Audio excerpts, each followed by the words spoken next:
So starting here, we have the aorta that goes all the way back, the brachiocephalic trunk, which splits off into the left subclavian, and the right subclavian, which comes deep this way. Brachiocephalic trunk continues to the right one, and then it turns into the bicarotid trunk between the right subclavian and the common carotids, and then it splits into the left and right common carotid arteries. Up in the head, they become the internal and external carotid arteries. Can't see those. And then off of the left subclavian, we have our axillary, which is the big one. It goes to the arm. We have the internal thoracic, which goes to the inside of the thoracic cavity. The superficial cervical, which goes up to the head. And then from here, we have our branches.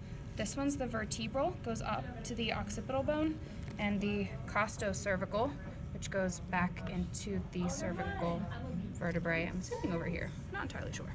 And then up the aorta, we get to the celiac artery, which splits into three. We have the hepatic, which is the deep one, to the liver, the gastric to the stomach, and the splenic to the spleen. And then right behind that is the cranial mesenteric. And then past that one, our next branch is the renal artery, and then the adrenal, which is the really thin one, somewhere in this mess of blue. You can kind of see it.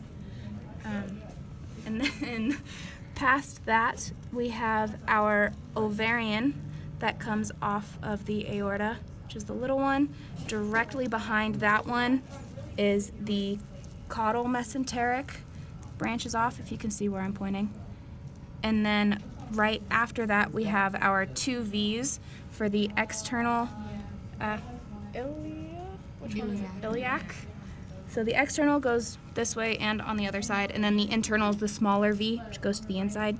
And then off of the external iliac, it turns into the femoral artery, which I think is, that looks like a vein, but something back here.